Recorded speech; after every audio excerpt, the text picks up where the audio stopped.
Ok. Vamos lá, meus amigos. Hoje mais uma aula do nosso curso de catecismo, a nossa catequese, para o recebimento do crisma, né? A maior parte dos alunos estão aqui para isso, tá joia? Hoje nós vamos continuar com o assunto referente aos mandamentos, né? Já estamos trabalhando esse assunto há algumas aulas. Hoje vamos trabalhar, em especial, os quarto e quinto mandamentos, tá? Nós já tivemos uma aula sobre os mandamentos em geral, já vimos o primeiro mandamento, já tivemos uma aula sobre o segundo e terceiro mandamentos, e hoje nós vamos falar sobre os quarto e quinto mandamentos, ok?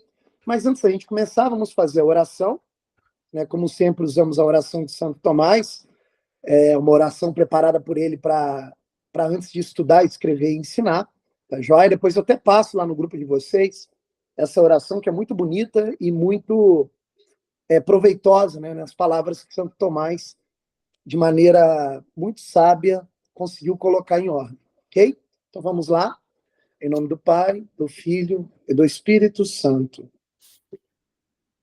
Infalível Criador, que dos tesouros de vossa sabedoria tirastes as hierarquias dos anjos, dispondo-as no céu com ordem admirável, e que distribuíste o universo com harmonia. Vós que sois a verdadeira fonte de luz e o verdadeiro supremo, princípio supremo da sabedoria, dignai-vos derramar sobre as trevas da minha inteligência o raio do vosso esplendor, removendo as duplas trevas nas quais nasci, o pecado e a ignorância. Vós que tornais fecunda a língua das crianças, tornai erudita a minha língua e derramai sobre os meus lábios a graça de vossa bênção.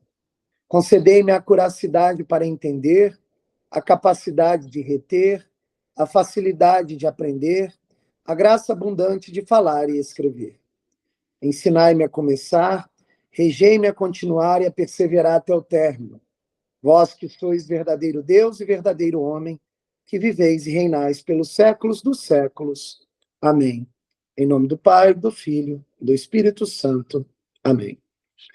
Bem, meus amigos, então vamos lá, né? Como eu já introduzi o assunto, nós vamos trabalhar o quarto e o quinto mandamentos. Só relembrando, né?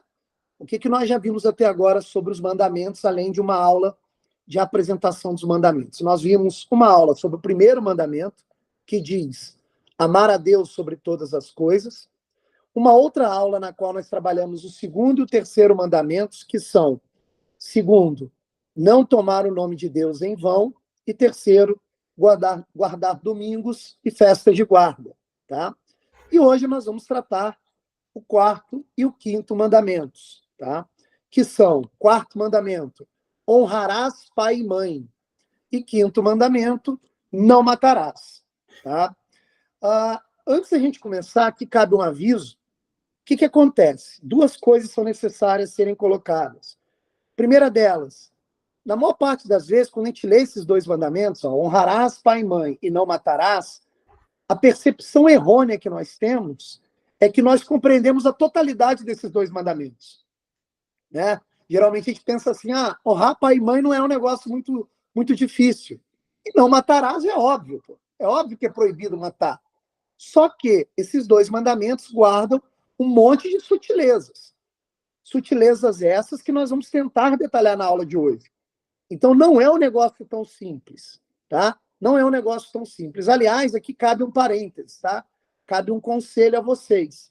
Para vocês que querem se inteirar mais sobre o assunto dos mandamentos, sobre as questões morais da vida espiritual, da vida cristã, eu aconselho que vocês adquirem, tá? Ou virtualmente ou fisicamente, eu tenho fisicamente, esqueci até de separar aqui para mostrar para vocês, da minha biblioteca, que é o Código do Direito Canônico. É muito importante ter o Código do Direito Canônico, porque ele tira dúvidas que às vezes nós temos em relação à obediência dos mandamentos. Percebe? Isso é muito, mas muito importante. Só para vocês terem uma ideia, ó. Um aluno meu de catecismo presencial, de uma outra turma, ele entrou em contato comigo no particular semana passada para tirar uma dúvida. Se ele poderia ir ou não ir no batizado do irmão dele numa igreja protestante. É uma dúvida válida, né? E aí, o que eu fiz com ele? Eu abri o Código do Direito Canônico e li junto com ele, né, pelo WhatsApp. E aí depois ele me perguntou se o batismo daquela igreja, em particular, era válido para a igreja católica. Aí também nós tiramos dúvida pelo Código do Direito Canônico. Então é muito importante adquirir isso daí, porque geralmente as aulas de catecismo elas não conseguem esgotar todas as sutilezas em relação ao domínio dos mandamentos. Então é muito importante adquirir o Código do Direito Canônico, tá joia? Então, esse é o primeiro aviso. Esses mandamentos guardam sutilezas que a gente vai precisar de detalhar hoje, tá? Segundo aviso, a aula de hoje vai encostar em temas que vão expressar falsas polêmicas. Falsas polêmicas. Não são polêmicas verdadeiras. Por que eu estou chamando de falsas polêmicas? Porque hoje nós vivemos num mundo secularizado, né? No mundo que dá importância ao século atual e esquece aquelas verdades fundamentais que nunca se alteraram, né? Desde o cristianismo, desde a vinda de nosso Senhor Jesus Cristo, ou desde os mandamentos revelados por Deus no monte através das pedras, das tábuas de pedra. Mas essas verdades para o cristão nunca mudam. Mas no mundo secularizado, tudo está em mudança. E aí, obviamente, alguns assuntos que vamos esbarrar hoje vão parecer polêmicos. Mas, segundo as verdades do depositório da fé cristã, não são polêmicas. Não são polêmicas.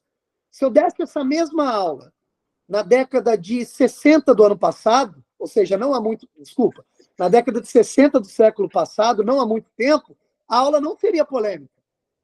Mas hoje, alguns temas que nós vamos esbarrar vão parecer polêmicos. Mas acreditem, são falsas polêmicas, tá? Então, por favor, eu conto muito, muito com a honestidade de vocês, para que, na hora que eu ouvir alguma coisa que eu esteja falando, não é da minha opinião, não é da opinião do professor, não é da opinião do catequista, tá? Mas são verdades de fé. São verdades de fé, tá joia? Então, pintou dúvida, só perguntar. Basta colocar aquela mãozinha aí do Google Meet, eu vou ver a mãozinha, e aí responderei a pergunta, tá joia? Caso eu saber a resposta, obviamente. Ok? Bem, dito isso, podemos iniciar a aula, ok? O quarto mandamento diz: honrarás pai e mãe. Honrarás pai e mãe. É óbvio que esse mandamento faz um apelo à família. Né? Quando eu falo a palavra pai e mãe, já se subentende que eu sou filho. Né? Já existe ali um núcleo familiar. Então, o quarto mandamento trata questões relativas à família. À família. Só que essa palavra família aí já merece alguns avisos. Tá? Merece aqui alguns ensinamentos muito importantes. Vocês sabem que o maior doutor da Igreja Católica é Santo Tomás de Aquino. Tá? E Santo Tomás de Aquino, como doutor da Igreja Católica, nos ajudou a compreender a profundidade desses mandamentos. Tá? E o Santo Tomás de Aquino, além de doutor da Igreja Católica, era um filósofo de primeira linha, talvez o maior filósofo de todos os tempos. E Santo Tomás de Aquino, quando formulou a sua robusta filosofia, a partir de um milagre, obviamente, né? Ele morreu com 49 anos, escreveu uma obra belíssima. Se eu fosse enfileirar essa obra, daria do chão ao teto aqui dessa sala. Tanta coisa que ele escreveu, né? Então ele era um filósofo de primeira linha, além de um homem santo e além de doutor da Igreja Católica. E como filósofo, ele formulou toda uma teoria para a compreensão da realidade, baseada em um outro filósofo, um filósofo pagão chamado Aristóteles, um filósofo da antiguidade, né? E o Santo Tomás de Aquino, num determinado momento da sua filosofia, ele vai formular a sua teoria política. E na sua teoria política, ele consegue perceber uma verdade que já havia sido ditada por Aristóteles, que é a seguinte: o homem é um animal político. O homem é um animal político. Aristóteles definiu o homem dessa forma. E Santo Tomás, acompanhando o filósofo pagão, reiterou, realmente, o homem é um animal político. Por que eu estou falando isso tudo? Porque essa definição de natureza humana está relacionada a esse quarto mandamento. Aparentemente não tem nada a ver, ó. O homem é um animal político com honrarás pai e mãe. Mas tem a ver. Por quê?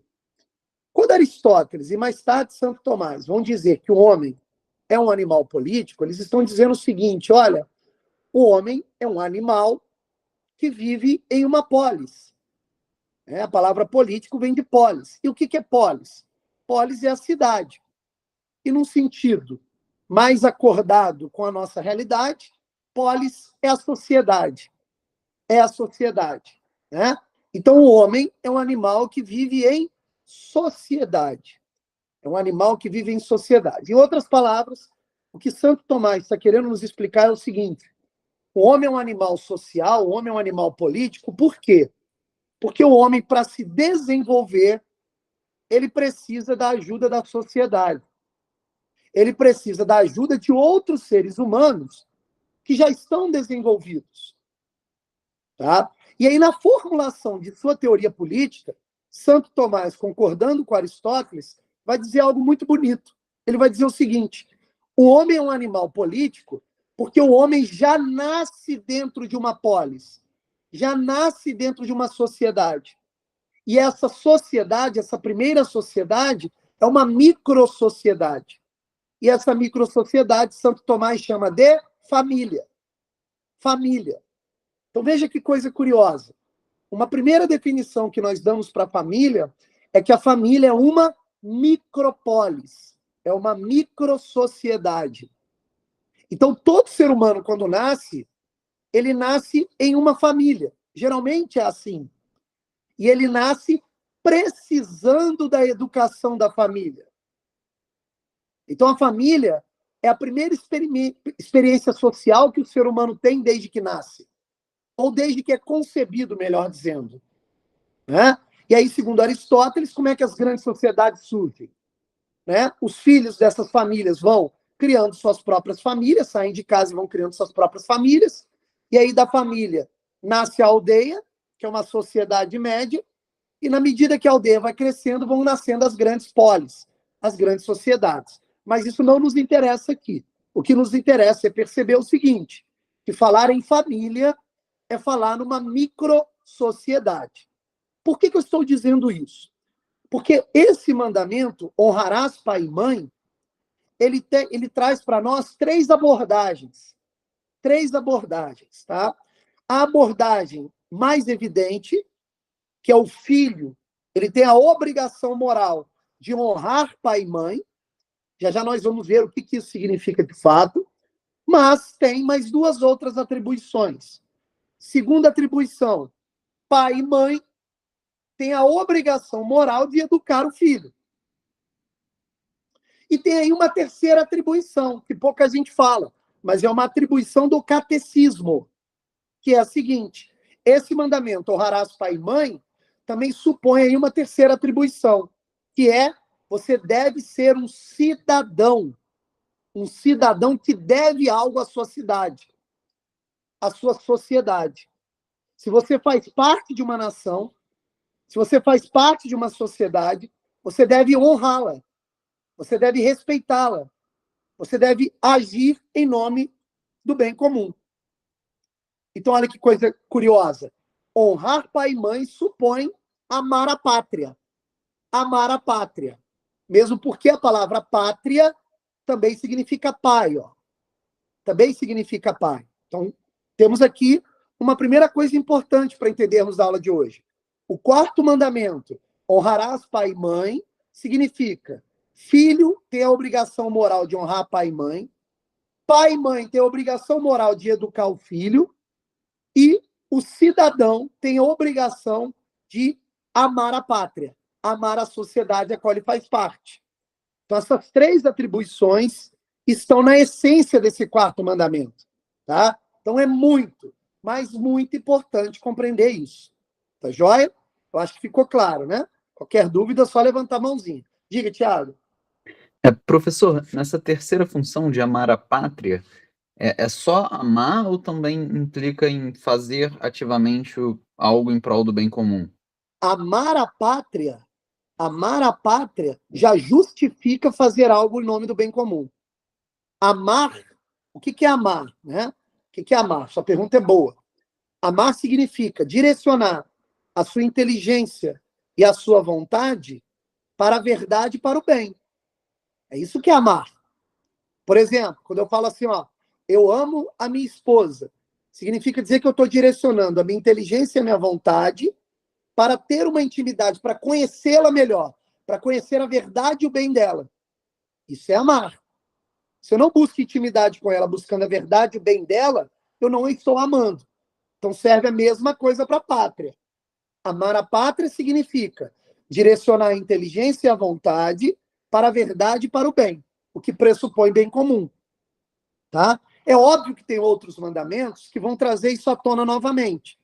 Tá? Mas nesse quarto mandamento já pressupõe o amor à pátria.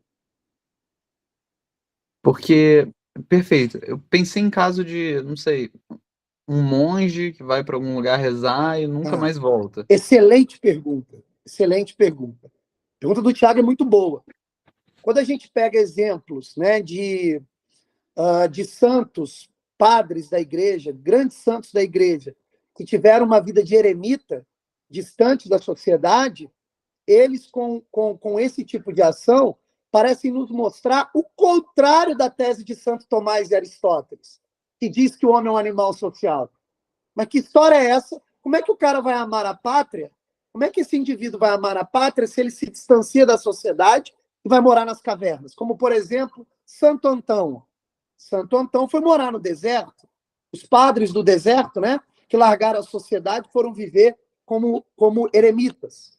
Nesse caso, parece que exclui o que Santo Tomás está nos ensinando, mas não exclui. Olha que coisa bonita que eu vou explicar para vocês agora. Isso aqui é muito bonito mesmo. Quando Santo Antão, por exemplo, vai morar na caverna, distante da cidade, distante da polis, ele ainda está amando a pátria. Ele ainda está em contato com a sociedade, ele ainda é um animal social. Sabe por quê? Ele não está sozinho. Ele está na companhia de Deus. E o verdadeiro Deus, verdadeiro homem, que é nosso Senhor Jesus Cristo, é a humanidade inteira. Então ele está tendo um contato mais social do que a gente. Olha que bonito isso. Então ele ama mais a pátria do que a gente. Porque no caso dele, a pátria é a humanidade inteira. É a humanidade inteira. Então ele ama a humanidade inteira por intermédio do verdadeiro Deus, verdadeiro homem, nosso Senhor Jesus Cristo. Percebe? Num contato íntimo com Cristo. Veja, um eremita santo da igreja não é qualquer eremita. Se o Tiago trouxesse o exemplo de uma pessoa comum, que não é nem religiosa e que nem pretende vida espiritual, e que se afasta da sociedade e vai morar na caverna, a tendência é que ele fique louco. Ele não vai conseguir se desenvolver, porque ele se afastou da sociedade. Existem alguns mitos que nos contam isso, né? O mito do Mowgli, o menino lobo, né? O mito do homem selvagem, do garoto selvagem.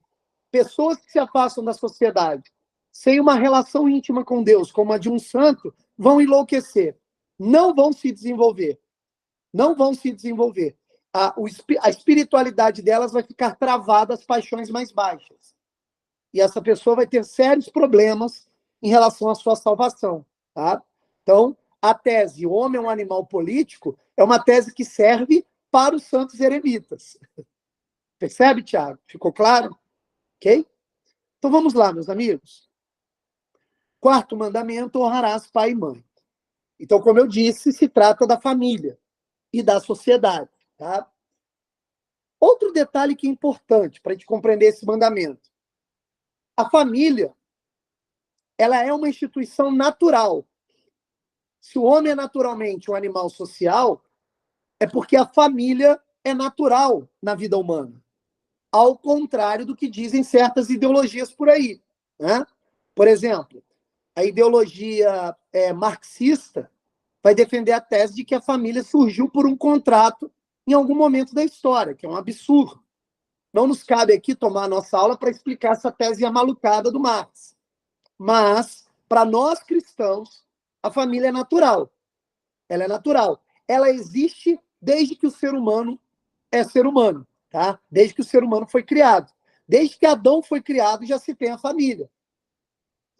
A tal ponto, olha que coisa curiosa, a tal ponto de Deus perceber a solidão de Adão, mesmo em contato com ele, com o próprio Deus, e tirar do lado dele, da sua costela, Eva. Olha que coisa bonita. Por quê? Porque Deus já quer que o homem forme família humana.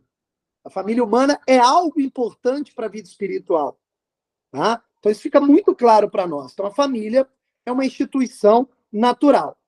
Segunda coisa, a família é uma instituição natural, e se ela é uma instituição, ela é uma ordem. É uma ordem.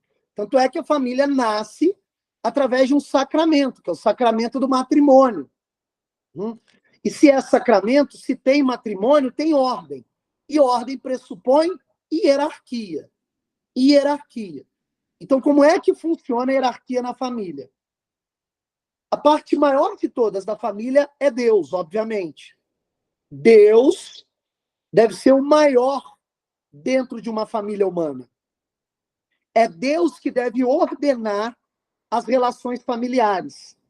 Deus está acima de tudo. Então, veja que coisa curiosa. Deus faz parte da família. Faz parte da família. E é a parte mais essencial.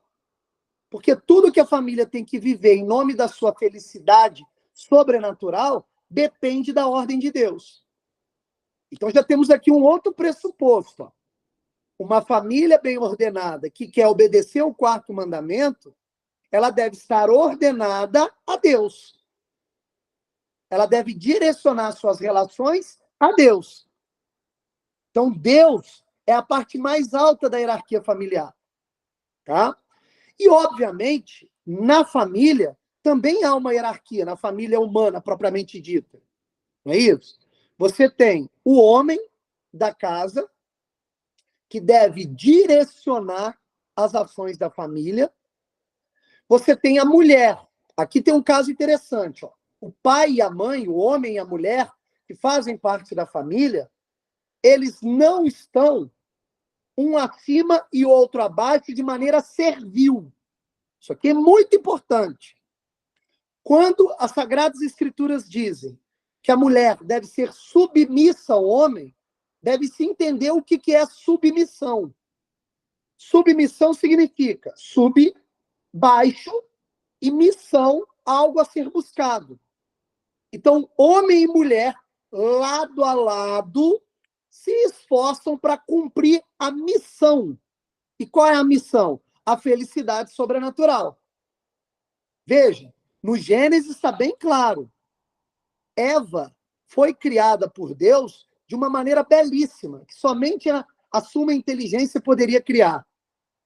Deus faz Adão dormir no sono profundo e retira de Adão uma costela. A costela é o lado de Adão. Para da costela criar Eva. Criar Eva. Por que eu estou dizendo isso? Porque essa simbologia da criação nos traz algumas mensagens interessantes. Primeira delas, como o próprio Santo Tomás de Aquino nos explica, Eva não foi retirada da sola do pé de Adão. Eva não está abaixo de Adão na dignidade. Ambos possuem dignidade humana. Mas Eva também não foi tirada da cabeça de Adão.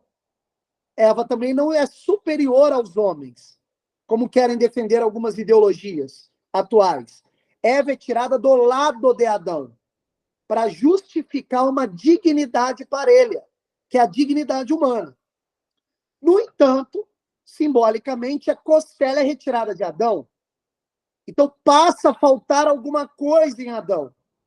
Então, a completude de Adão está em Eva. E a completude de Eva está em Adão. Então, Adão e Eva, homem e mulher, formam a complementaridade necessária à família. Então, por favor, preste atenção no que eu vou dizer agora.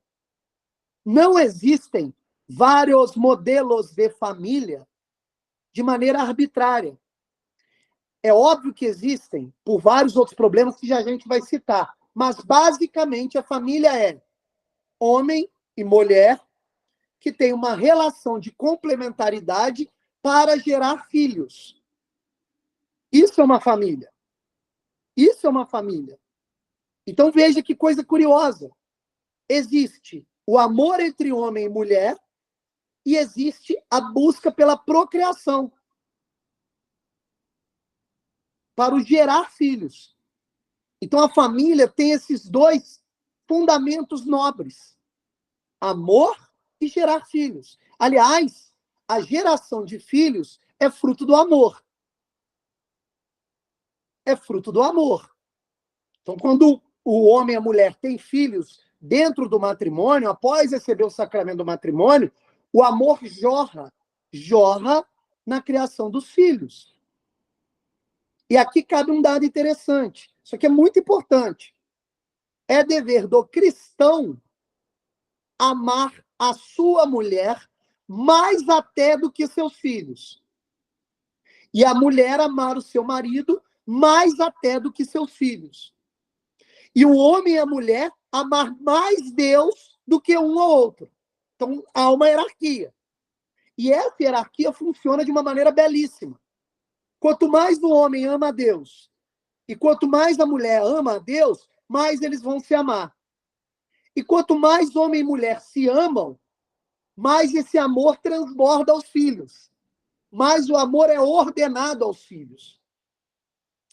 Pai que ama mais os filhos do que a própria esposa vai construir uma relação desigual em casa. E podem aparentar problemas. Então, esse amor, ele guarda uma hierarquia. Do maior para o menor.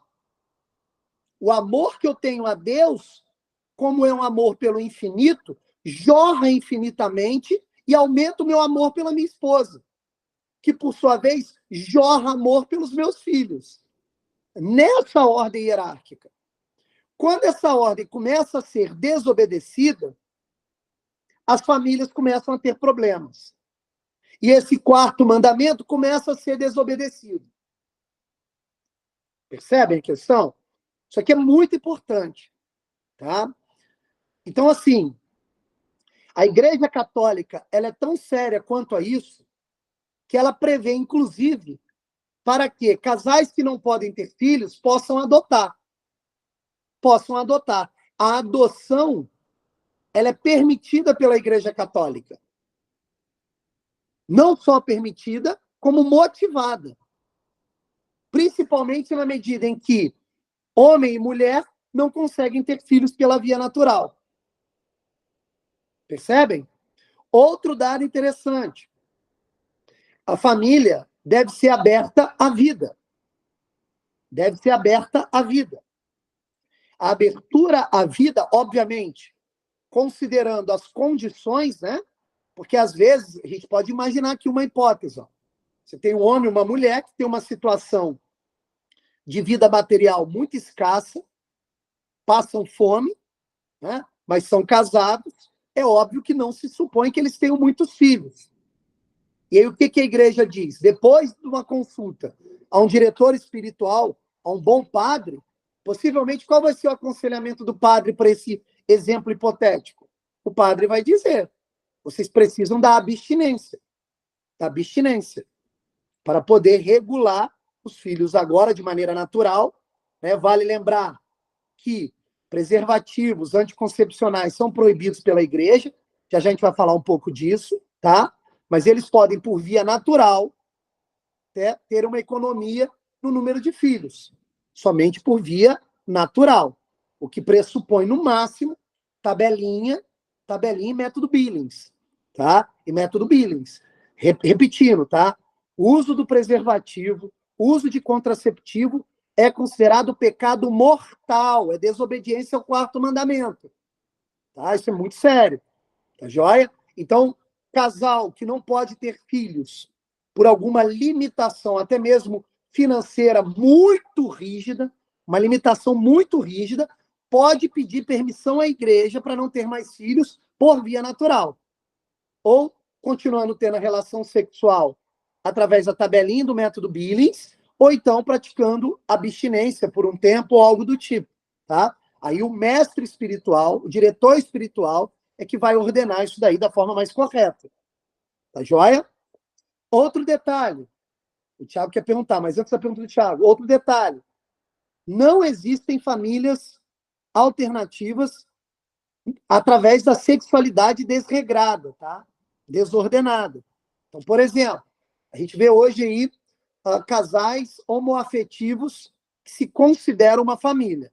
Dentro da instituição natural da família, promulgada pela Igreja Católica, isso não é considerado família. Tá? Essas pessoas estão em pecado mortal por conta da sexualidade desordenada. Ok? Sobre a questão ainda do casamento, do matrimônio. Tá? A gente vai falar um pouco melhor disso em outro mandamento, mas já dá para adiantar. Um católico, ele pode se divorciar, mas se o casamento não for invalidado, ele não pode casar de novo. Tá? Ele não pode casar de novo. A gente vai falar com mais detalhes mais para frente nas nossas aulas, mas é necessário deixar isso claro. É óbvio que existem fatores que podem invalidar o casamento. Você passa por um tribunal, por um juízo eclesiástico, para ver se seu casamento pode ser invalidado ou não. Tá? Por isso a necessidade do Código do Direito Canônico. Então, há todo um capítulo só sobre isso, todo um artigo só sobre isso. Tá? São curiosidades que a gente vai tirando as dúvidas aos poucos. Diga lá, Thiago. Uma dúvida minha. Já que o ato de gerar bebês precisa de tanto o biológico quanto Deus ativamente agindo, colocando a alma, fazendo o espírito e a alma da criança, por que é necessário, para esses casos extremos de pobreza, controlar com o método Billings, por exemplo?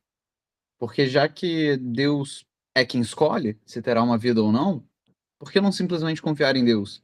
Boa pergunta, excelente pergunta. Confiar em Deus significa confiar no conselho de Deus. E, por vezes, o conselho de Deus vem pelo conselho da igreja. Lembremos, Cristo é a cabeça e o seu corpo místico é a igreja. Tá? Então, o que acontece? Eu não estou falando, presta atenção, isso aqui é importante, tua pergunta é muito boa. Eu não estou falando que um casal está autorizado a negar a família, a negar a prole. Não estou dizendo isso. O que eu estou dizendo é que em determinadas situações que são muito críticas, esse casal pode pedir um aconselhamento em termos de permissão a um diretor espiritual. É isso que eu estou dizendo. Percebe a diferença? É óbvio que o método Billings e a tabelinha não são proibidos pela igreja. O casal pode fazer isso daí. Só que o grande conselho é procurar antes um diretor espiritual para analisar o seu caso específico, para ver se isso tem validade mesmo. Para ver se aquele caso específico pode ser motivado pela igreja. Percebe o que eu estou dizendo? Então, isso aqui é muito importante, ó. Eu não estou falando que um casal, de maneira mais ou menos arbitrária, pode decidir por conta própria, né, com medo de ter muitos filhos, se negar a ter filhos. Ele tem que entregar na mão de Deus, como você bem falou. Só que entregar nas mãos de Deus pressupõe também o uso da prudência, de pedir o aconselhamento do próprio Deus através da Santa Igreja, que é o seu corpo místico. Percebe a questão? Então, por exemplo, vou te dar um exemplo, Thiago. Eu tenho um amigo que o padre autorizou ele, através da abstinência, da castidade e desses outros métodos naturais contraceptivos, que eles não tivessem mais filhos. Ele autorizou. Não significa que eles não vão ter mais filhos. Significa que ele autorizou. Ele disse o seguinte, olha, sim, no seu caso, é aconselhável. Se vocês quiserem, vocês podem não ter filhos através desses métodos. Como eles são bons cristãos, eles sabem o que deve ser feito. E eles aderiram ao aconselhamento do padre, que é um bom padre. Esse aconselhamento do padre é deixar nas mãos de Deus. Quando eu escutei o aconselhamento de um bom padre, eu estou deixando nas mãos de Deus. E Deus está me guiando, inclusive, para ter prudência. Percebe o negócio? A gente tem que lembrar que a igreja é o corpo místico de Cristo. Agora, é óbvio, se eu vou consultar um padre muito ruim, eu só vou saber se ele é ruim se eu estudo o catecismo. Se eu tenho conhecimento do mandamento. Aí, obviamente, nem com o padre ruim eu vou me aconselhar. Eu já vou estar fazendo ali uma espécie de juízo. Bem, esse padre aqui não dá, porque ele não segue a doutrina. Ele está ali como padre, mas ele não segue a doutrina. Ah, então, naquele caso ali, não é o corpo místico de Cristo, né? De algum modo. O aconselhamento pode ser errado. Pode, inclusive, levar você para a perdição. Percebe? Então tem que ter ali uma espécie de prudência, né? Uma sabedoria que a gente tem que pedir nas orações. Lembremos, no ato do batismo recebemos alguns dons do Espírito Santo, tá? Dentre eles a sabedoria. Devemos pedir o aumento dessa sabedoria para avaliar esses casos, ok? Parece que 2 pessoas levantaram a mão, ou foi só você, Thiago? Não aparece aqui. Foi eu também, Roberto. Pode falar, pode perguntar primeiro. Então, eu gostaria de saber, assim, por exemplo, um médico ginecologista que passa por um procedimento, vai fazer um procedimento, né, no caso, a laqueadura, porque a família fez o planejamento familiar e aí ele vai fazer a laqueadura na paciente. Estaria também em pecado? Pecado mortal. Pecado mortal. Olha só, foi muito bem você ter colocado isso, tá? Os métodos contraceptivos não naturais, que são proibidos pela igreja, tá? Alguns deles, inclusive, supõem, inclusive, aborto, tá? Por exemplo, até anotei aqui, ó, só para a gente ter clareza, tá? Eu ia falar isso no Não Matarás, mas já que sua pergunta foi feita agora, a gente já pode trabalhar agora, tá? Por exemplo, ó,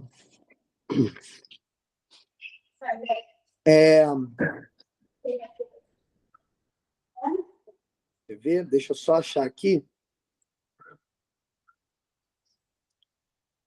É porque tem aqui eu tinha separado. Só um segundo. Aqui, olha só. Olha só. A vida humana deve ser respeitada e protegida de maneira absoluta a partir do momento da concepção. Não é isso aqui, não. Não é isso. Vixe, eu não vou achar agora. Mas, assim, deixando de maneira bem clara para você, tá? Todo médico que contribui através de um procedimento, tá? Através de um procedimento, que a partir daquele procedimento o casal não vai poder ter mais filhos, esse médico está em pecado mortal, tá? É óbvio que o pecado supõe de nós um ato deliberado, um ato que nós temos consciência plena. Então, por exemplo, você, vamos supor que alguém aqui dessa sala seja médico e que está acostumado a fazer esse tipo de procedimento. A partir do momento que aqui na aula do catecismo, na leitura do próprio catecismo, ele entende isso, a partir desse momento, o que ele tem que fazer? Ele tem que procurar um padre de confiança, pedir confissão e confessar todos os procedimentos que ele fez até aquele momento, e deixando claro que ele não tinha total certeza, e que por conta disso não foi pecado mortal, a não ser que ele teve chance de saber disso e negou o conhecimento. Aí é pecado mortal, sim, tá? Mas a partir desse momento ele já não vai poder fazer esse procedimento, tá? Porque ele está contribuindo com o fechamento daquela família à vida. E o médico cristão ele não pode fazer isso, tá? Lembra que eu falei no início da aula que a gente ia esbarrar em temas de falsas polêmicas, de aparentes polêmicas? Essa é uma aparente polêmica, né? Aliás, o 5º mandamento que diz não matarás supõe também que a prática deliberada do aborto é assassinato. E, obviamente, a igreja é contra o aborto. E pouca gente sabe, mas existem alguns procedimentos que são abortivos, né? Por exemplo, o DIU. O DIU é abortivo, né? O médico, se ele tem consciência disso, e mesmo assim ele aplica o DIU numa paciente, ele está em pecado mortal. Está desobedecendo o 5º mandamento, não matarás, tá? E isso é muito sério. Já a gente vai chegar nesse caso do aborto, porque tem consequências para a vida espiritual, assim, muito, mas muito sérias. Tá joia? Eu não sei se eu respondi sua pergunta de maneira eficaz, mas objetivamente é pecado mortal, tá bom? Diga lá, Thiago. Voltando para a questão da prudência, você falou que, poxa, pode ser necessário prudência, mas para que prudência se quem decide se vai haver o filho ou não é Deus? Eu Prudência, ainda estou um pouco confuso nisso. sem problema. O que significa prudência? Prudência é uma espécie de sabedoria de saber agir da melhor maneira possível dentro de uma circunstância. Isso é prudência, é uma virtude, é uma qualidade moral que nós temos. Tá joia? Deus quer que nós sejamos prudentes. Deus quer que a nossa ação esteja adequada a uma circunstância em nome de um bem maior. Percebe a questão? Então, repito, é prudente colocar a vontade de Deus como guia da nossa família. E supõe colocar a vontade de Deus como guia da nossa família, consultar um bom padre. Perceber que talvez, nesse momento, a melhor coisa que tem, que existe para a nossa família, é botar um pouquinho o pezinho no freio e não ter mais filhos agora. Não depende de mim. O filho pode vir assim mesmo. Porque, como em última instância, como você bem disse, Tiago, é Deus que decide tudo. Mas Deus também quer de nós uma ação. E essa ação prudente também cabe a nós. Tanto é que quando nós rezamos em nome de Deus, a gente pode pedir prudência. Senão a gente não pediria prudência, não pediria virtude moral. Percebe a questão? Entregar nas mãos de Deus a nossa vida não significa agir de maneira irresponsável. Não é isso. Entregar a nossa vida na mão de Deus significa, Deus, me guie. E ele vai te guiar por meio das virtudes. Das virtudes. Percebe? É assim que Deus age. Né? Deus não age te pegando no colo e te levando até o final. Ele também depende da sua abertura. E a sua abertura supõe uma vida moral. Não é, o Leonardo, Dankmar. Não é porque não há garantia total disso, né? Você tem casos de crianças que nasceram mesmo com DIU. Isso significa dizer que tem uma ultrapassagem ali de casos em que a criança não nasceu por conta do DIU. Ou seja, houve ali a fecundação e houve ali um movimento de aborto logo no início. Tá? Aí teria que ter um especialista aqui na aula para poder explicar isso para nós. Tá? Mas existem casos de pessoas que colocaram DIU e mesmo assim engravidaram. Tá? Isso supõe o quê? Isso supõe risco de aborto. Você entendeu? Se tem o risco de aborto, se teve gente que engravidou mesmo com DIU, né? Então o DIU ele não impede a fecundação em 100%. Então, se tem exceção, o DIU pode ser abortivo. E se o DIU pode ser abortivo, é necessário que não se coloque o DIU. Porque você poderia estar contribuindo com a chance mínima de aborto. Então, é proibido pela igreja por isso. A igreja proíbe, tá? Proíbe o DIU. Ok? Mas aí nós precisaríamos da explicação de uma especialista para poder pegar esses casos de exceção e falar se eles realmente existiram. Mas não é muito difícil. Você digitar no Google aí esses casos, você vai achar esses casos. Então, se tem mulher que engravidou com DIU, então o DIU pode ser abortivo. Né? O DIU pode ser abortivo. Ok? Vamos dar mais um passo. Tá? Pode falar, Larissa. Roberto, tá me ouvindo? Sim, claramente. Ah, tá. Só para até corroborar com o que você acabou de falar sobre o DIU, como eu faço exames em gestantes, eu faço ultrassom, né? E atendo algumas gestantes que estão gestantes e o DIU está lá. Olha isso. Não é raro, não são poucas. Olha só. Então não é nem caso de exceção. Né? Não. Então, o seu testemunho ocular foi importante para dar uma fundamentação do porquê que a igreja proíbe o uso do DIU. Tá? Isso faz parte até de um estudo meu já. Maravilha, que ótimo. Estudo a nível acadêmico, no caso? Acadêmico. Pô, maravilha. Depois, se você puder distribuir para a gente, eu agradeceria. Gostaria muito de ler seu estudo. Tá, joia. Pode deixar. Tá bom, obrigado. Vamos, então, dar mais um passo, ainda sobre o quarto mandamento, tá? Honrarás pai e mãe, ok? esse mandamento também pressupõe a educação dos pais aos filhos. É obrigação cristã, obrigação moral dos pais educarem os filhos. E educarem os filhos de maneira integral. Isso aqui é muito importante, tá? Em todos os aspectos da natureza humana, os filhos devem ser educados pelos pais. A começar pelo nível material, físico, corporal. É obrigatório aos pais, é obrigação moral dos pais, é uma obrigação cristã, em nome da obediência do quarto mandamento, dar tudo aquilo que os filhos precisam materialmente. Alimentação, um lar, saneamento, tudo aquilo que fisicamente o filho precisa. Mas não só fisicamente. Quando você sobe mais um aspecto da natureza humana, você encontra o intelecto, a inteligência, a vontade. Então é necessário que os pais também eduquem os filhos intelectualmente.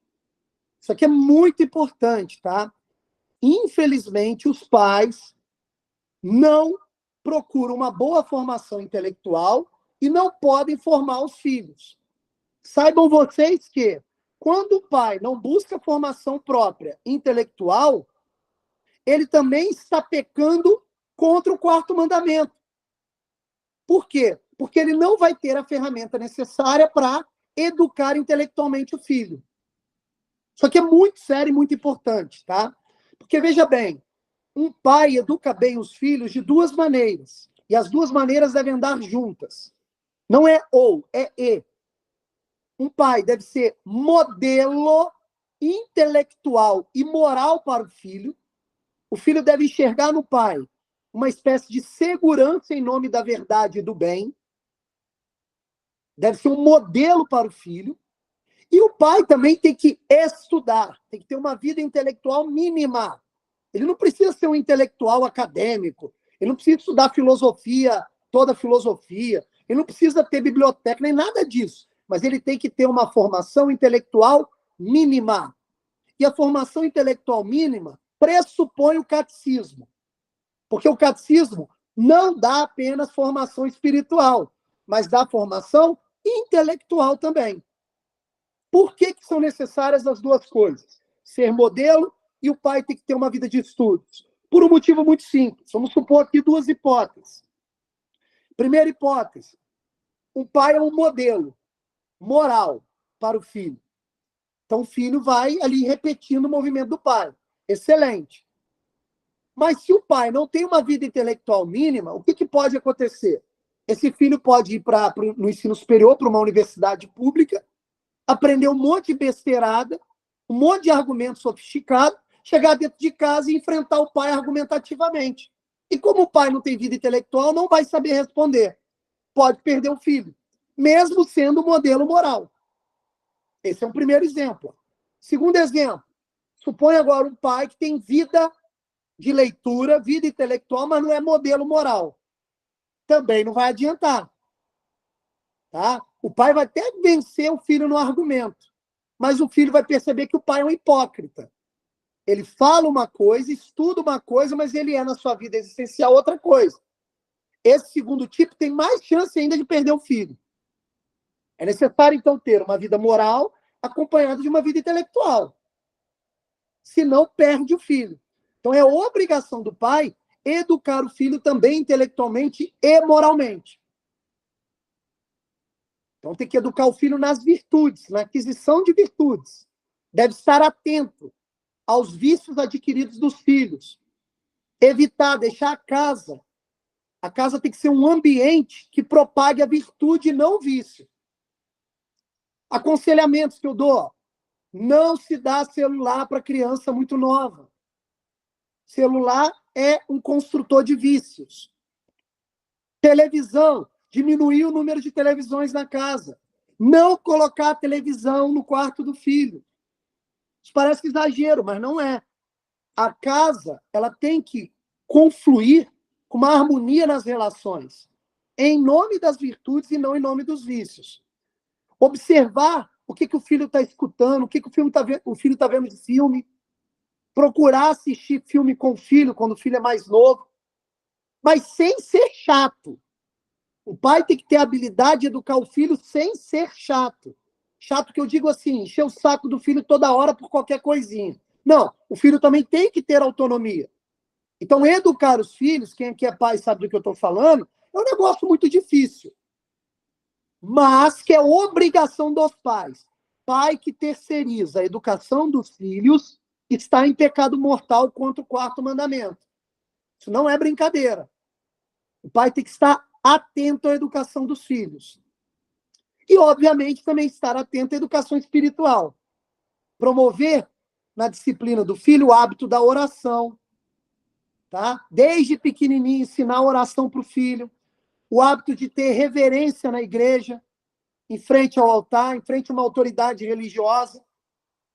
Isso é muito importante. Porque se isso virar hábito na vida do seu filho, isso vai ser muito bom. É obrigação dos pais, quando tem filhos, batizarem os filhos o mais rápido possível. Não sei se vocês sabem, mas a igreja prevê de 2 semanas a 1 mês. É o tempo adequado. 2 semanas adequadíssimo, novinho. Mas se tem muito risco ali ainda, pode estender até 1 mês. É óbvio que tem casos e casos, tem casos de exceção, que não dá, mas o mais rápido possível. Porque se seu filho, por uma tragédia, ele vir a falecer sem ter sido batizado, ele não vai experimentar a visão beatífica, possivelmente. Isso não é dogma de fé, tá? Mas muitos dos padres da igreja vão dizer que uma criança muito novinha, que venha a falecer sem nenhum pecado atual, antes do batismo, alguns padres da igreja, inclusive Santo Tomás, defende a tese de que ele vai alcançar apenas o limbo e experimentar uma felicidade natural, mas não a sobrenatural. Então, veja a responsabilidade dos pais em relação aos filhos. Tem que batizar os filhos o mais cedo possível. Tá? Outro detalhe, que é importantíssimo. O filho atingiu a idade da razão ali por volta dos 6, 7 anos de idade, matricular no catecismo. Muito importante. Para ele receber a primeira comunhão quanto antes. E procurar boas missas. Missas com padres ordenados à verdade, à doutrina. Joia? Isso tudo é atribuição do pai. Ok? Eu acho que é basicamente isso.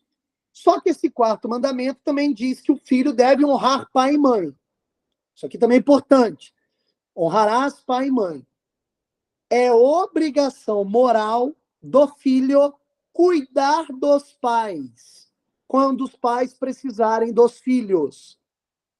É obrigação dos filhos respeitar os pais, quando aquilo que os pais orientam está de acordo com o bem, com a verdade, está de acordo com a doutrina. Nem sempre, na maior parte das vezes, quando um filho desrespeita o pai, às vezes ele está em pecado venial. Mas dependendo do desrespeito, se isso ocasiona uma desobediência a uma lei moral divina, aí já é pecado mortal. Pecado mortal, inclusive, duplo. Você vai estar também desrespeitando seu pai e sua mãe de forma grave. Tá? E veja, isso aqui que eu vou dizer também é uma falsa polêmica, tá joia? Até mesmo um pai ausente, uma mãe ausente, que não fizeram os seus trabalhos de pais, se um filho, numa idade adulta, tiver a oportunidade de ajudá-los, é obrigação do filho ajudá-los. É obrigação do filho ajudá-los. Sabe por quê? Porque é uma questão de justiça. Como assim justiça, né? A gente pode se perguntar. Meu pai foi ausente pra caramba, não me ajudou em nada. Por que agora eu tenho que ajudá-lo, né? Na hora o irascível já descompensa dentro da gente. Mas por que é caso de justiça? Porque o seu pai, ele foi causa eficiente da sua existência. Ele te ajudou enquanto causa eficiente indireta na sua existência. Então você deve a ele. O fato de você existir já traz um saldo devedor seu com ele. Isso é muito importante, tá? Então é obrigação do filho ajudar o pai. É óbvio que essa obrigação de ajudar o pai tem que estar acordado a uma espécie de sabedoria, prudência e bom senso. É óbvio, né? Você não vai ficar ajudando também uma pessoa que quer continuar te prejudicando. Aí também cabe prudência, porque você não pode destruir a sua família em nome da ajuda de um pai. Aliás, aqui cabe um parênteses muito importante. Pai nenhum tem direito de interferir de maneira arbitrária e direta na família do filho. Isso é muito sério, tá? Eu vejo muitos casamentos se desfazendo por interferência dos pais. Isso também é desobedecer o 4º mandamento. O meu matrimônio, por exemplo, teve uma homilia belíssima do padre José Dilson. O tema dele de homilia foi inteiramente esse. Foi uma fala para os pais. Pai da noiva, pai do noivo. Vocês não podem interferir na vida deles, a todo momento. Vocês só podem interferir quando algo grave estiver acontecendo. Mas o pai e a mãe não tem que ficar vigiando a vida de filhos que já têm a sua própria família. Isso é desobediência ao 4º mandamento. Tá joia? E, por último, a terceira atribuição desse 4º mandamento, que é o de amar a pátria. O que pressupõe amar a pátria? É ser um bom cidadão, ser obediente das leis, desde que as leis sejam justas, ou seja, desde que as leis estejam adequadas às leis de Deus. Quem gosta desse assunto, é importante estudar a doutrina social da igreja, a DSI, porque lá você vai ter, mais ou menos, o que a igreja tem a dizer sobre os aspectos econômicos, sociais, culturais do meio político. Tem que estar de acordo com aquilo ali.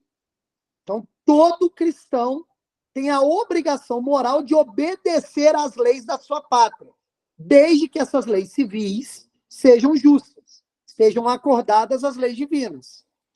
É óbvio que é nossa obrigação também desobedecer uma lei civil quando ela é injusta, quando ela é contrária a uma lei divina.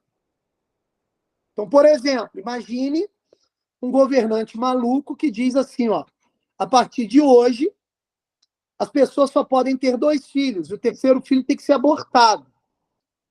Você tem a obrigação moral de desobedecer essa lei. Percebe? Então, quando a gente diz amar a pátria, significa amar a lei da sua sociedade, da pátria que você faz parte, desde que essa lei não esteja em desacordo com a lei divina. Então, por exemplo, parece bobeira o que eu vou dizer agora, mas não é. Por exemplo, coisas pequenas já tem relação com esse mandamento. Desobedecer lei de trânsito. Desobedecer lei de trânsito é ir contra o amor à pátria. Olha que coisa curiosa. Porque quando você desobedece a lei do trânsito, você está sendo injusto. Você está negando o bem comum. Coisa pequena. Até coisas maiores. Olha só como é que isso flui como falsa polêmica. Sabia que é obrigação do cristão defender a sua pátria até quando é uma guerra justa? Então, veja bem, é obrigação do cristão participar, mesmo que tenha que participar em uma guerra, quando essa guerra é justa, para defender a própria pátria. E o que vai definir a justiça da guerra são as leis de Deus, é a doutrina. Então, se você é chamado, principalmente, aí tem uma hierarquia, né? Os primeiros a serem chamados à guerra são os homens. Os homens saudáveis, os homens que podem lutar numa guerra. Se a guerra é justa, é obrigação do cristão lutar numa guerra. Isso é tão sério para a Igreja Católica que o 5º mandamento, não matarás, pressupõe casos de exceção de matarem uma guerra justa. Quando você mata alguém em uma guerra justa, você não está desobedecendo o 5º mandamento. Não matarás. De tão sério que é essa questão do amor à pátria. Percebe? Então é obrigação do cristão obedecer às leis da sua pátria. Isso é muito importante, muito caro à igreja. Tá joia? Diga, Thiago. Professor, mas tem uma cacetada de lei que parece também que está em desacordo com a lei divina. Até na lei de... Então, aí que tá. Você tem que... Olha como o negócio é difícil. Você tem que compreender se aquela lei está apoiada na justiça. Se está apoiada na justiça, está de acordo com a lei divina. Estando de acordo com a lei divina, é nossa obrigação obedecer. Sim. Se a lei não está, nós não devemos obedecer. Só que Exatamente. tem que tomar cuidado. Isso tem que tomar cuidado. Como é que você verifica isso? Você verifica isso munido do conhecimento da doutrina.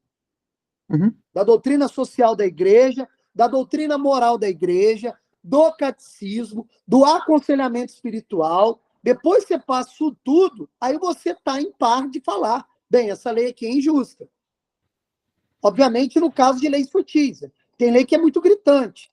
Uhum. Né? A pessoa que te obriga a fazer um aborto. Não, você não Sim. pode ter obrigação de lei. Entendeu? Não pode ter obrigação de lei.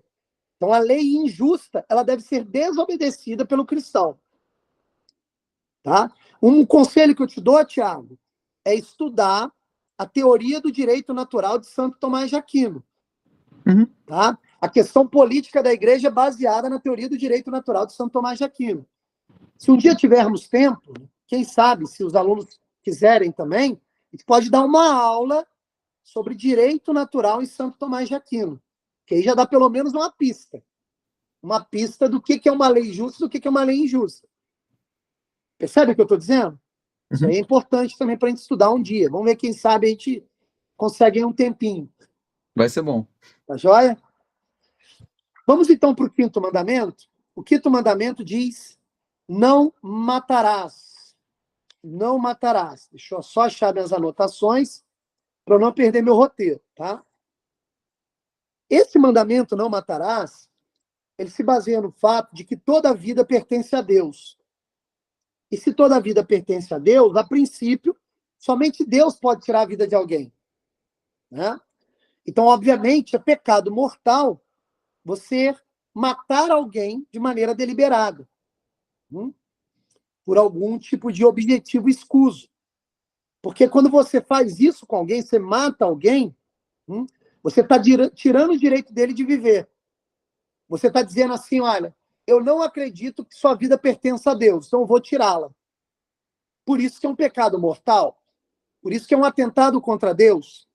E lembremos que, quando o doutor da lei, Hipócrita, pergunta para nosso Senhor Jesus Cristo quais são as 2 maiores leis, ele diz: a maior de todas, amar a Deus sobre todas as coisas. E a segunda, que justifica todos os mandamentos da tábua de pedra: amar o próximo como a ti mesmo. Então, quando eu mato alguém, obviamente eu não estou amando esse alguém. Não estou amando o meu próximo. Então, estou desobedecendo o mandamento. E esse mandamento é o mandamento: não matarás. Tá? Mas aqui algumas curiosidades já são necessárias serem colocadas. Esse não matarás aí, obviamente, está relacionado aos seres humanos. Tá? Não é imoral, é permitido ao homem matar animais, desde que não seja por crueldade e desde que seja por algum tipo de necessidade. Então, matar animais peçonhentos, que estejam incomodando o bem-estar da sua família, o bem-estar social, né? Matar um animal para alimentação, isso tudo é legitimado pela Igreja Católica. Isso tudo é permitido. Permitido, tá? Não é uma desobediência ao mandamento. É óbvio que praticar crueldades com os animais não cabe. Não cabe. E aqui eu já vou adiantar um tema, tá? Sobre o avanço científico. Na medida que a ciência avança, ela precisa fazer testes. Testes em animais são permitidos pela Igreja Católica, desde que esses testes tenham o objetivo de melhorar a vida humana. Só que a Igreja Católica não permite, é considerado pecado mortal, fazer testes em seres humanos. Isso aqui é muito sério. Fazer testes imprudentes em seres humanos, mesmo com a desculpa de achar uma cura para uma doença, é pecado mortal contra o 5º mandamento. Tá? É pecado mortal contra o 5º mandamento. Mas pode-se fazer o teste em animais. Pode dizer, Thiago, pode falar. Na situação em que eu tenho alguma doença e quero fazer um teste em mim mesmo para ver se soluciona a minha própria doença, isso seria permitido? Vamos lá. Eu vou pegar a sua pergunta e vou até trazer mais elementos para ela, tá? Quando o teste vai ser feito em uma pessoa que está próximo, muito próximo da morte, em estado mórbido, em estado terminal, e se vê pouca saída para ela, e aquele teste pode salvar a vida dela, a igreja permite. A igreja permite. Então veja que tem aí uma questão de senso. A gente tem que sempre lembrar, viu, Tiago? A própria igreja diz, a própria Bíblia diz, a lei mata, o espírito dá a vida. O que eu quero dizer com isso? A lei fria do mandamento pode nos matar. O mandamento não pode ser uma lei fria. O mandamento ele tem que ser mediado pela sabedoria espiritual, trazida pelo Espírito Santo, pelo próprio Deus. Então tem casos e casos. Então quando diz, não se deve fazer testes em humanos, bem, tem exceções. Acabamos de trazer uma. Igual o próprio mandamento, não matarás. Ok, mas numa guerra justa eu estou autorizado a matar o inimigo. Não é pecado mortal. Para a igreja, por exemplo, eu estou autorizado a matar em nome da legítima defesa. Não é pecado mortal. Então, veja, o não matarás não pode ser uma letra fria. Ela tem que ser mediada pela sensatez do Espírito Santo, pela sabedoria, melhor dizendo, do Espírito Santo, que nos traz sensatez e prudência. Percebe? Ok? Outra coisa sobre o quinto mandamento, suicídio. Suicídio é pecado mortal. Atenta contra o quinto mandamento, não matarás. Suicídio é pecado mortal. E o que eu vou dizer agora, pouca gente sabe. O suicídio é considerado um pecado gravíssimo. Só para vocês terem uma ideia. Se aquela pessoa procurou o suicídio de maneira deliberada, sem demonstrar nenhum tipo de arrependimento durante o ato, se não mostrar nenhum tipo de arrependimento, nenhum tipo de dúvida durante o ato, você sabia, olha só que coisa louca, né? Isso está previsto em doutrina. Vocês sabiam que quando ele tirar a própria vida, com 100% de certeza, querendo tirar a própria vida, então, portanto, desobedecendo deliberadamente o quinto mandamento, você sabia que o suicida não tem direito a um enterro cristão? Ele não tem direito ao enterro cristão. Ou seja, ele não vai receber uma sepultura cristã. Obviamente, se o caso, né, foi aquele caso que ficou claríssimo e evidente que ele não tinha nenhum arrependimento. E ele quis realmente tirar a própria vida. Para vocês verem a gravidade do ato do suicídio. Outro, pecado contra o quinto mandamento, a eutanásia. A eutanásia é um pecado gravíssimo. Pecado gravíssimo. Tá? Se há condição de manter a esperança da vida de uma pessoa, não se deve tirar a vida dela. Nem por idade, nem por nada. É óbvio que existem casos. Existem casos, né? Por exemplo, o custo é muito alto dos aparelhos fazerem aquela pessoa sobreviver. E ela tem índice muito baixo de sobreviver. Desligar os aparelhos não é pecado mortal. Entende? Ou em caso de sofrimento muito gigantesco, ao ponto de se perder a esperança da vida na ciência e na salvação daquela vida, também não é pecado mortal. Tá?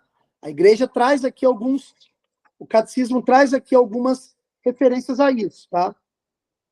Por favor, prestem atenção, para não deixar nenhum tipo de dúvida a respeito desses assuntos, porque eles trazem hoje em dia falsas polêmicas. Aqueles cuja vida está diminuída ou enfraquecida necessitam de um respeito especial.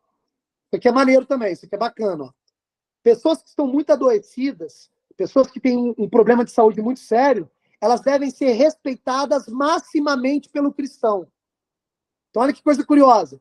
É dever do cristão respeitar maximamente pessoas que têm doenças. Isso aqui é interessante também, né? Que às vezes a gente esquece disso. Né? Então, por exemplo, você tem um pai que está muito doente, você não deve discutir com ele. Você deve ir reverência a ele. Isso é uma obrigação do cristão. Tá joia? Diga lá, Michele. Eu só quero corroborar um pouquinho aí com esse seu conceito de eutanásia, que, como eu já te falei, eu sou paliativista, né? Em alguns países europeus, a mistanásia, o que é a mistanásia? Oh, perdão, A distanásia, o que é a distanásia? É quando eu prolongo a vida com sofrimento. Por exemplo, um paciente em fase final de câncer, e já está né, já tem metástase, não tem, é incompatível já com a vida, o câncer dele. Se um médico entubar um paciente desse, levar ele para o CTI, tirar ele do convívio com a família, né, deixar ele lá naquela unidade hospitalar sozinho, em alguns países europeus, inclusive, é considerado crime. O médico pode ser acionado judicialmente se ele cometer a distanásia, sabe? É só mesmo Perfeito. para Entendi. corroborar um pouquinho sobre a eutanásia aí que você falou. Ficou claríssimo, exatamente. Então, assim, a gente tem que sempre entender o mandamento sob a luz do Espírito, ter sabedoria. O caso que você trouxe traz esse tipo de questão, né? Uhum. Tudo deve ser avaliado, né, a partir de algumas coisas. É óbvio que se deve preservar sempre a vida, tá?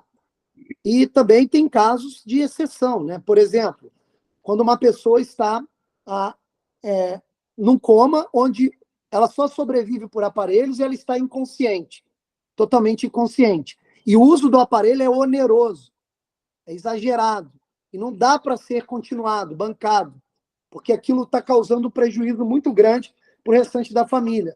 E não se tem mais, como é que eu vou dizer, uma solução médica através da ciência para ela voltar à vida adequada. Nesse caso, por exemplo, pode-se desligar o aparelho. Né? Então, é muito importante tanto o exemplo da Michele quanto esse exemplo que eu trouxe agora. Mas Na olha o que eu digo. verdade, quando eu desligo o aparelho, eu não tô provocando a eutanásia, né?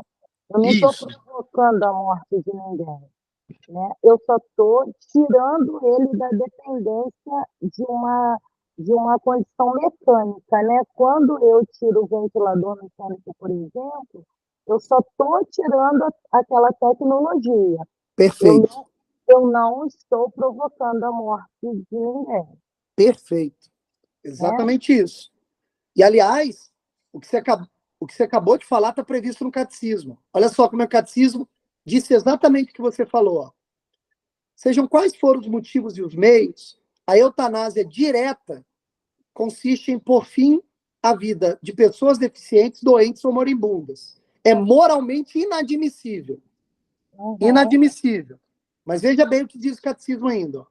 Assim, uma ação ou uma omissão que em si ou na intenção gera morte, a fim de suprimir a dor, constitui um assassinato gravemente contrário à dignidade da pessoa humana e ao respeito pelo Deus vivo, seu Criador. O erro de juízo, no qual se pode ter caído de boa fé, não muda a natureza deste assassino, que sempre deve ser condenado e excluído. No entanto, aqui que vem, no entanto, a interrupção de procedimentos médicos onerosos, perigosos, extraordinários ou desproporcionais aos resultados esperados pode ser legítima. Olha aí. É a rejeição da obstinação terapêutica.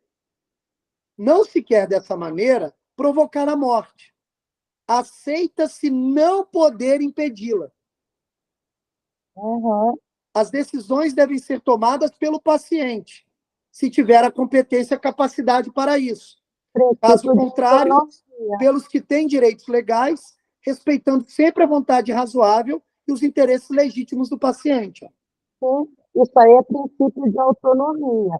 Perfeito. Enquanto eu sou lúcida e orientado, eu tenho todo o direito, nem a minha esposa, nem a minha mãe ou meu pai. Perfeito. É a minha decisão. Eu tenho o direito de opinar. Né? Perfeito. Exatamente isso. Mas veja sempre que esses casos, quando a gente vai detalhar ali o que o mandamento quer dizer, você vê que tem um monte de dúvidas que vão surgindo. Então, não é muito simples entender os mandamentos e obedecê-los. É um negócio difícil. Mas a Igreja Católica, professor, ela é muito sensata, ela é muito correta no que diz respeito à eutanásia. Ela Perfeito. fala juntinho com a ciência. Então, Perfeito. por exemplo, nós, paliativistas, a gente é extremamente contra a eutanásia, porque não é digno, né? Perfeito. Não é digno com a vida de ninguém eu provocar ou eu favorecer a morte de um ser humano, Perfeito. entendeu? Então, em relação à eutanásia, tem várias outras coisas, mas tem até algumas posições da igreja que a gente para pensar, né, e tudo, mas em relação à eutanásia, a igreja é muito, muito, muito correta e anda muito, muito, muito alinhada com a ciência. Perfeito. Isso vai corroborar também com o que o Santo Tomás diz. Né? Santo Tomás de Aquino diz que a fé nunca contradiz a razão. Tá? A fé nunca contradiz a razão. A doutrina da igreja, ela está alinhada à boa ciência. À boa ciência. Então, muito bem o que você colocou e concordo. Às vezes a igreja ela é acusada de várias coisas, mas essas acusações são injustas, porque quando você vai ler a própria doutrina da igreja, tudo que está na doutrina, além de ter vindo de uma análise detalhada da própria revelação divina, ela também é debatida através de vários conselhos de pessoas muito inteligentes. Então, geralmente, a igreja ela não está aqui para negar a ciência, muito pelo contrário. Ela vai pegar a descoberta da ciência e vai fazer uma interpretação pelo viés da fé. É isso que a religião faz. Gostei muito do seu testemunho, ajudou muito, Michele. Obrigado. Tá? Imagina. Vamos dar mais um passo, tá? Ainda sobre o mandamento não matarás. Matar em legítima defesa não é pecado, como eu já disse, mas duelar é pecado. Eu sei que o duelo está fora de moda, existia como moda há muito tempo atrás, mas o catecismo cita isso, é muito curioso. Então, matar alguém em nome da honra, matar alguém em nome de uma pretensa justiça, é pecado mortal. Tá? Chamar alguém para o duelo até a morte é pecado mortal. Pecado mortal. Sei lá, assassinar o amante que eu peguei com a minha esposa. Pecado mortal. Pecado mortal. Tá joia? Outro detalhe, olha que coisa curiosa. Condenação à morte. Não se deve ter condenação à morte. Condenação à morte não é previsto. Por quê? Enquanto a pessoa vive, ela é passível de ser perdoada por Deus. Repito, a vida pertence a Deus. Ninguém tem o direito de tirar a vida de outra pessoa. Tá? Tem que ficar atento a isso daí.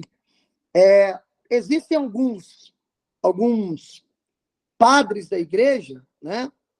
Principalmente os mais antigos, que prevê a pena de morte com a possibilidade de ser justa. Tá? Mas a maior parte dos padres da igreja já defende a tese contrária, de que a condenação à morte é um atentado contra o quinto mandamento. Diga, Thiago. Isso já está escrito em pedra para a igreja? Dogma da fé que você está perguntando. É não. Dogma de fé que não, é... é um debate. Ah, tá. Não, é debate. Perfeito. Mas, assim, a maior parte dos padres da igreja consideram o ato de condenação à morte como um ato injusto. Sim. Se baseando na premissa de que todo mundo, enquanto vivo, tem a possibilidade do arrependimento sincero e do perdão de Deus.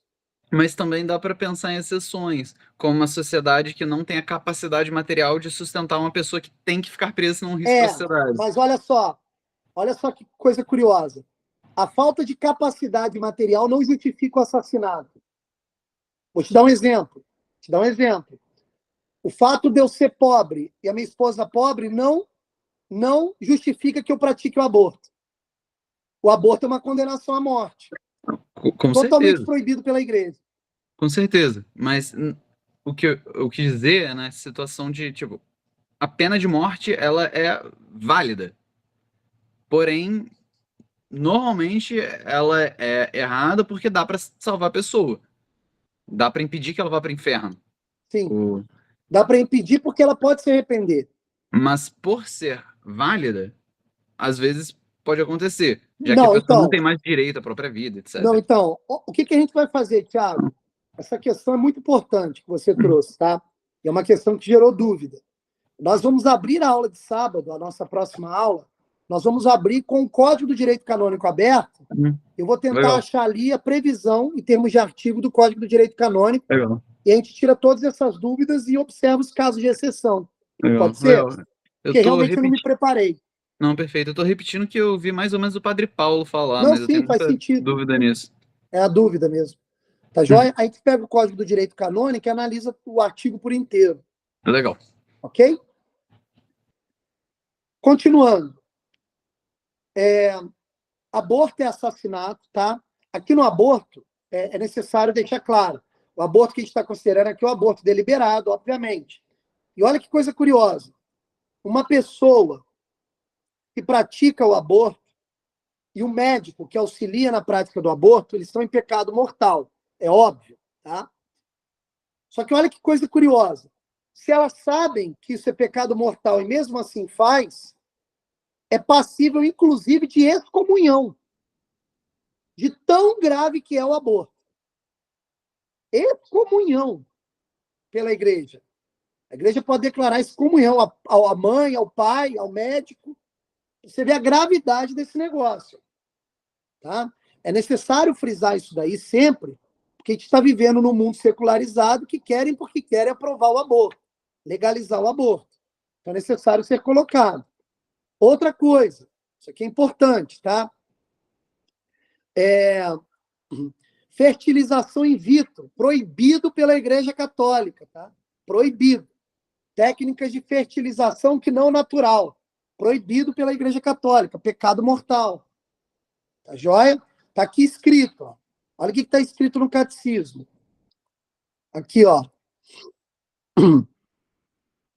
Visto que deve ser tratado como uma pessoa desde a concepção, o embrião deverá ser defendido em sua integridade, cuidado e curado na medida do possível, como qualquer outro ser humano. Aí aqui o catecismo traz alguns casos interessantes. Ó. Quem trabalha na área da medicina vai gostar. O diagnóstico pré-natal é moralmente lícito, se respeitar a vida e a integridade do embrião e do feto humano, e se está orientado para a sua salvaguarda ou sua cura individual. Isso é meio evidente, tá? Mas é necessário ser falado. Está gravemente em oposição com a lei moral quando prevê, em função dos resultados, a eventualidade de provocar um aborto. Então, fez lá o diagnóstico pré-natal, percebeu que a criança tem algum tipo de defeito. E aí, o médico propõe um aborto e o paciente aceita o aborto. Isso é pecado mortal, gravíssimo, que pode ser caso, inclusive, de excomunhão. Isso é muito sério. Ah, tem tendência a síndrome de Down, então aborto. Não, filho. Se você abortar, pecado mortal gravíssimo. Tá? Um diagnóstico não deve ser o equivalente de uma sentença de morte. Um diagnóstico não deve ser o equivalente de uma sentença de morte. Documento Domo Vitae, capítulo 1. Continua. Devem ser consideradas lícitas as intervenções sobre o embrião humano quando respeitam a vida e a integridade do embrião e não acarretam para ele riscos desproporcionados. Então, você pode ter ali um tipo de procedimento no embrião, desde que o risco não seja grande à vida do embrião. Isso é importante. Mas são permitidos quando visam a cura, melhora de suas condições de saúde ou a sua sobrevivência individual. Eu não sei se vocês sabem, mas olha que coisa curiosa. Culturalmente, até a década de 60 do ano passado, década essa que eu disse que essa aula não teria nenhuma falsa polêmica, e possivelmente não tem mesmo, graças a Deus, na década de 60, quando tinha aqueles casos de parto de muito risco, onde deve ser preservado ou a vida da mãe ou a vida dos filhos, era maciça a escolha das mães em preservar a vida do embrião, a vida do filho, da criança que vai nascer. E ela se sacrificava pela vida do filho. Isso era muito comum, né? Hoje não. Né? Hoje, nessa escolha, se fizerem um levantamento, possivelmente essa conta se inverte. Tá? Mas isso não é um... Eu não estou fazendo aqui nenhum juízo moral sobre isso, não. Só estou mostrando uma diferença cultural muito evidente da década de 60 para cá, antes da influência das ideologias modernas. Tá? Diga, Thiago. Já que na família a mãe e o pai na hierarquia estão superiores, devem se amar mais, não seria correto moralmente preservar a vida da mãe? Não, porque tem um outro mandamento moral aí, que é preservar a vida do mais incapaz, do que mais precisa. Então tem um outro mandamento moral aí, ó. O indefeso deve ser mais protegido. Tanto é que numa situação de guerra, quem sai para a guerra é o pai, não é a mãe. É o homem, não é a mulher. Depois do pai saiu e precisa de mais gente, é aí que vai a mulher. O último aí é o filho.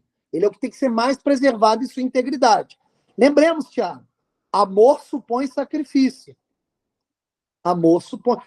Olha que coisa curiosa. O maior movimento de amor que existiu na face da Terra foi o movimento do próprio Deus, que é um amor infinito, que se transborda em sacrifício. Todo sacrifício é esperançoso. Sacro ofício, sacrifício, esforço sagrado em nome da esperança. Isso é muito bonito, né? Então se justifica, percebe? Se justifica o ato da mãe, se justifica o ato do herói e assim por diante. Ok? Outra coisa que causa polêmica hoje em dia, olha o que diz o catecismo.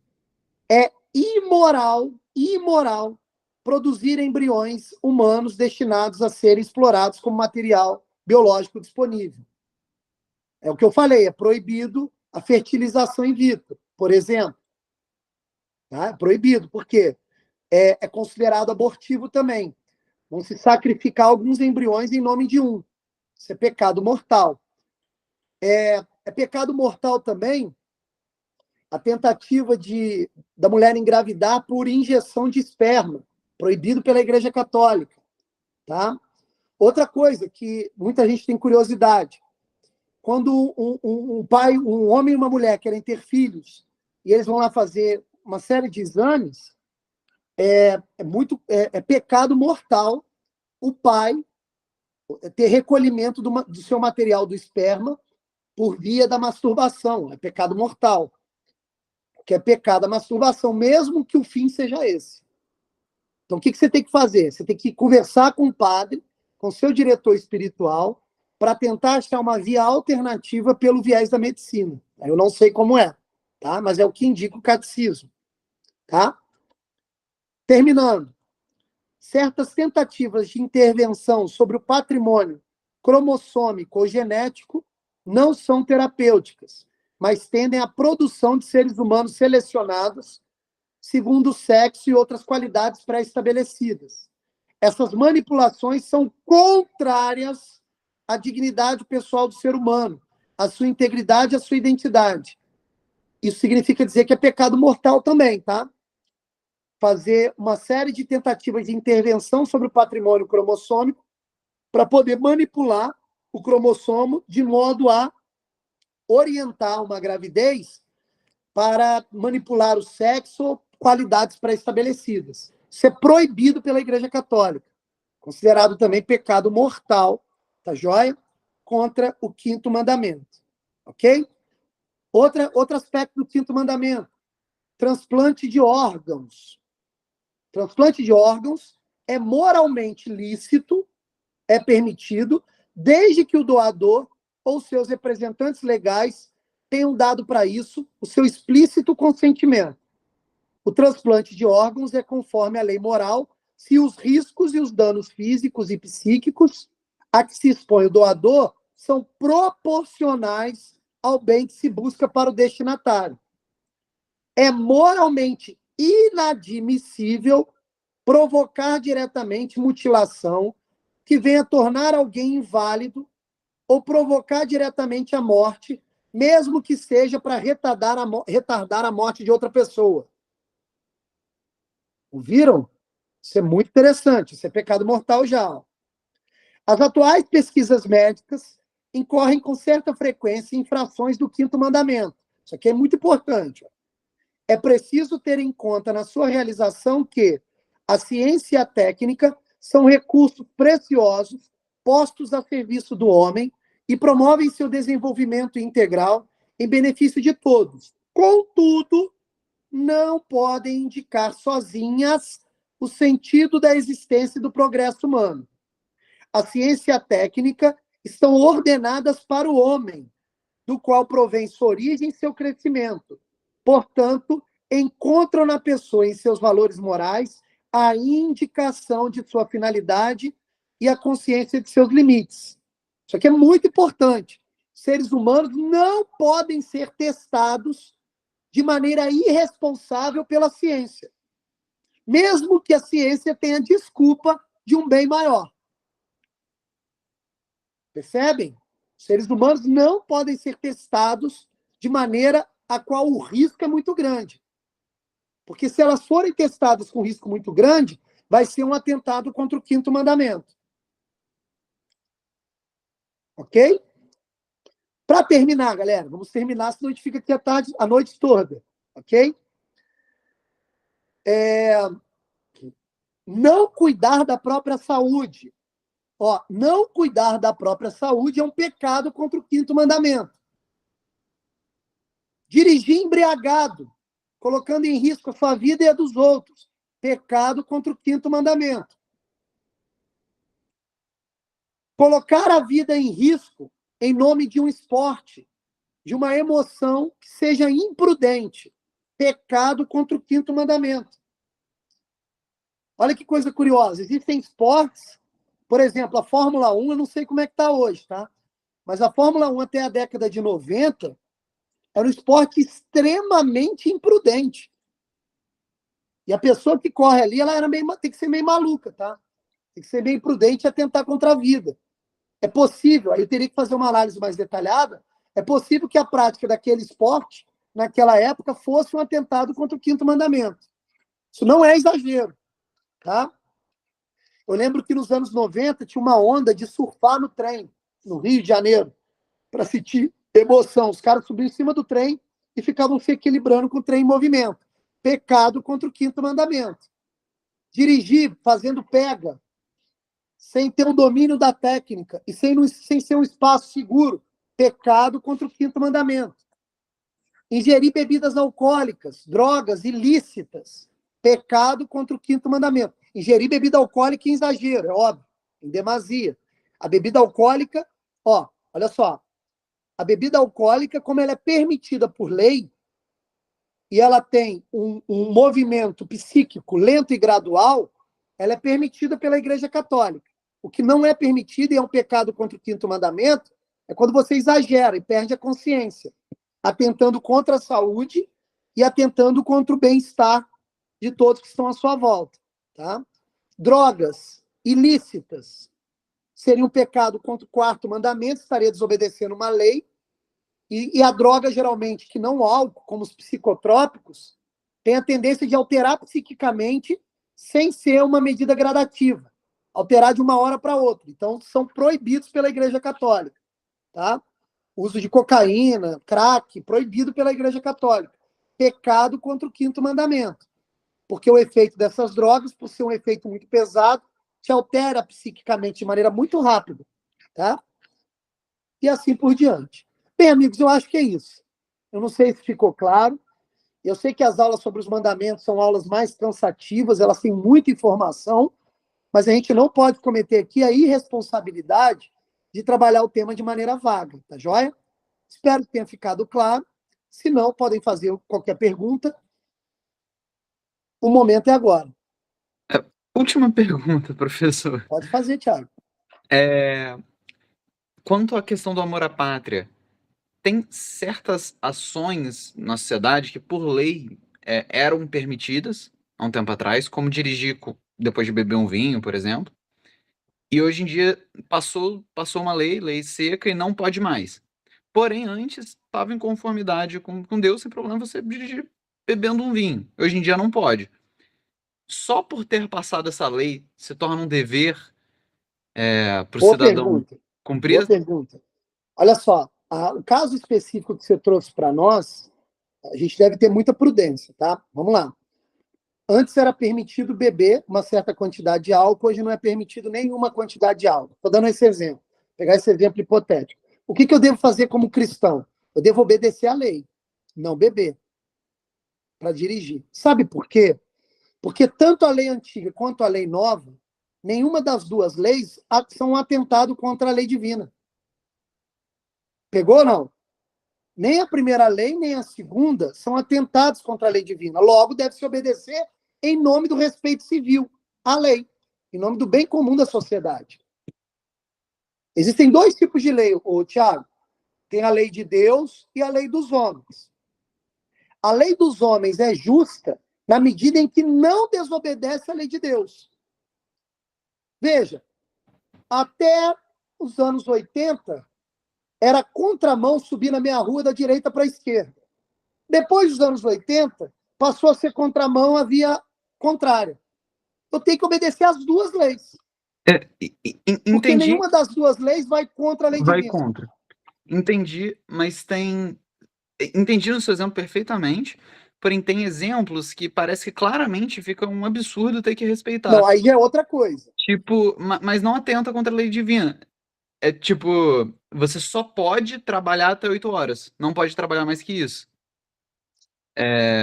Então, olha só. Eu não sei, eu teria que meditar sobre o caso, tá? Teria que meditar sobre o caso.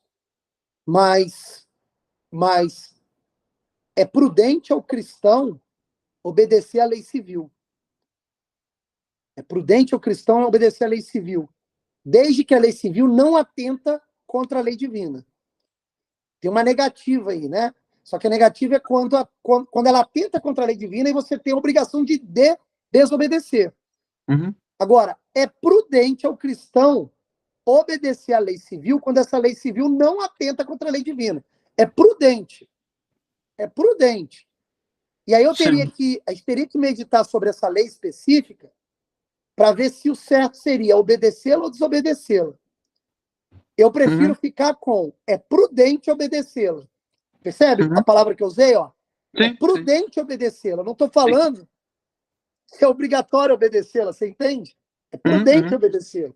Então aí cada caso é cada caso. Pô, se eu preciso de mais dinheiro, eu não vou trabalhar mais do que 8 horas, pô. Você entende? Então, assim, precisa. A lei civil, até para ser obedecida, ela precisa ser iluminada pelo Espírito também, né? Pelo senso, pelo bom senso. Mas até obrigar uma pessoa por meio de coerção, força de armas, na última instância, uma pessoa fazer algo, não seria só isso? Não, atentar contra a lei divina? Toda lei é coercitiva. Não, tem que ser. Então, obrigar uma pessoa a fazer algo que não vá contra, que esteja em conformidade com a lei divina. Quer dizer, quando você obriga a pessoa a fazer alguma coisa e o contrário dessa coisa também estava em conformidade, ou seja, você impedir a pessoa de fazer algo que também esteja em conformidade com a lei divina. Aí teríamos que analisar. Eu entendi sua pergunta. Porque o exemplo do álcool, beber com um pouco de álcool é isso. Eu entendi, mas olha só. É melhor para minha família que eu não seja pego na lei seca. Sim. Pegou o negócio? Claro. É melhor para minha vida cristã não ser pego na lei seca. Eu não sei se você está compreendendo. Não, entendi. Isso eu entendi. Você entendeu? Então, assim, tem que analisar cada caso. Mas é prudente que o cristão obedeça uma lei dos homens, uma lei civil, desde que ela não atente contra a lei divina. Tá? Entendi. Sim. Mas é obrigação do cristão, no geral, obedecer à lei civil, tá? É obrigação cristão, no geral, esse no geral aí que é fogo, né? Mas, no geral, obedecer à lei civil. Tá? Sim. É isso, meus amigos. Mais alguém?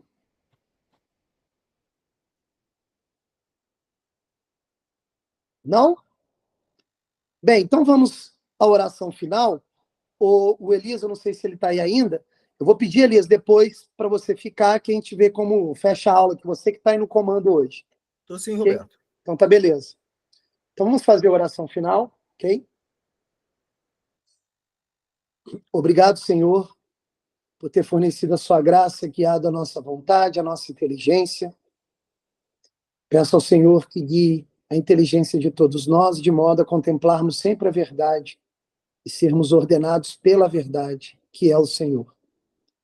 Obrigado por tudo, Senhor.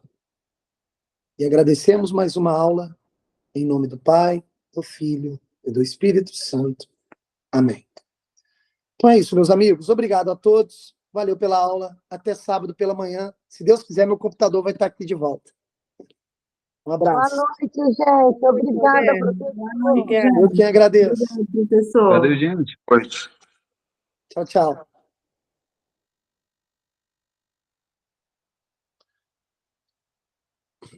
O Elias, Mal que o áudio estava... sem problema. Lá em cima, acho que é no seu canto superior esquerdo, tem a bolinha vermelha da gravação lá. Vou clicar nela aqui, beleza? Clica aí. Parar a gravação. Isso, pode parar. Parar a Parou? gravação. Espera aí.